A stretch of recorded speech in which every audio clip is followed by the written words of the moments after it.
Hello दोस्तों, कैसे हो। आशा करती हूँ कि आप सब ठीक होंगे। आज अपन पढ़ने जा रहे हैं वित्तीय व्यवस्था पढ़ने जा रहे हैं का यूनिट 6 की है। एक संस्था है, वित्तीय संस्था है, वो पढ़ने जा रहे हैं। ठीक है, इसकी फर्स्ट लेक्चर है।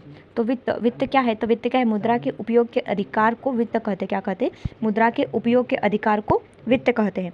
तो वित्त को दो प्रमुख परिभाषित शब्द दिए गए। कौन सा, तो ब्याज और लाभांश। अब मुद्रा क्या होती है। मुद्रा क्या होती है, तो मुद्रा किसी देश की सरकार द्वारा जारी की गई नोट या सिक्के होती है। मुद्रा क्या होती है, किसी देश या सरकार के द्वारा जारी किए गए नोट या फिर सिक्के, वो क्या करते हैं, धन का रूप ले लेते हैं। यहाँ पे अपने जो दैनिक जीवन में क्रय विक्रय हेतु सहायता करते हैं। ठीक है, तब ये पढ़ते हैं वित्तीय व्यवस्था में कौन कौन सी संस्थाएं आती है। जैसे वित्त सेवाएं, तो वित्तीय सेवाएं के अंतर्गत क्या आता है, तो बैंक सेवा और निवेश परामर्श आता है।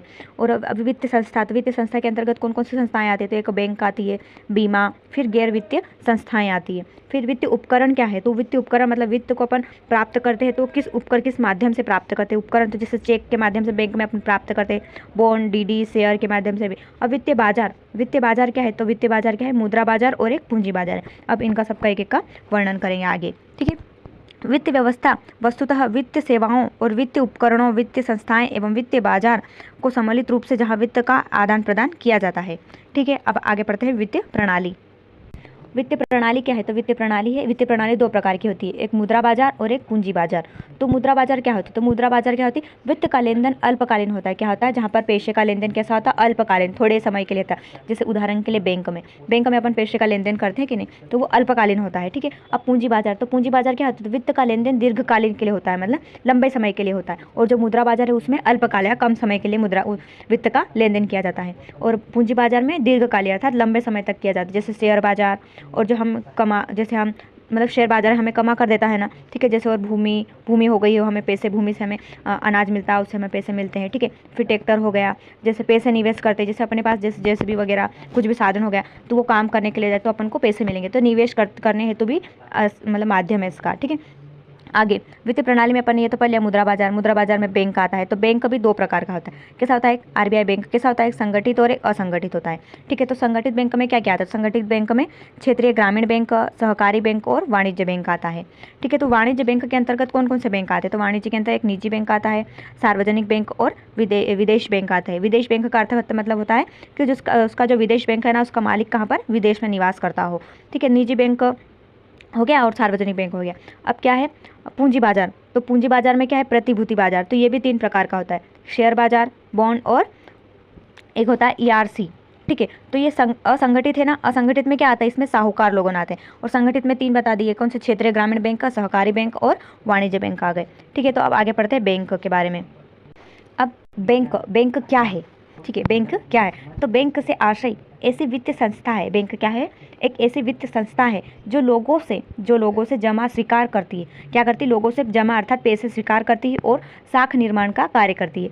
बैंक एक ऐसी वित्तीय संस्था है जो लोगों से जमा स्वीकार करती है और साख का निर्माण करती है। ठीक है, बैंक सामान्यतः संगठित और असंगठित संरचना के अंतर्गत आती है।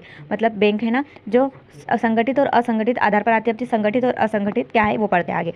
तो संगठित का अर्थ होता है ऐसी संस्थाएं जो आरबीआई के नियमों के अनुसार कार्य करती है। क्या है, संगठित ऐसी बैंक होती है जो आरबीआई जो भी नियम बनाती है उसके अनुसार कार्य करती है, उसे क्या कहा जाता है, संगठित बैंकिंग प्रणाली कहा जाता है। इसके अंतर्गत संगठित बैंक के अंतर्गत कौन कौन से बैंक आती है, तो इसमें आती है वाणिज्य बैंक आती है, व्यापारिक बैंक, कॉमर्शियल बैंक और स्मॉल फाइनेंस बैंक आती है। ठीक है, हो गया। संगठित क्या होती है, जो आरबीआई के नियमों का पालन करती है। और असंगठित मतलब ऐसी बैंक जो कि आरबीआई के नियमों के अनुसार कार्य नहीं करती है। संगठित है वो आरबीआई के बैंक, जो आरबीआई बैंक है उसके नियमों के अनुसार कार्य करती है। और असंगठित होती वो आरबीआई बैंक के नियमों के अनुसार कार्य नहीं करती, क्योंकि जैसे ये साहूकार लोग रहते, जो लोग रहते ना, साहूकार लोग रहते जिनके पास ज़्यादा क्या बोलते उसको,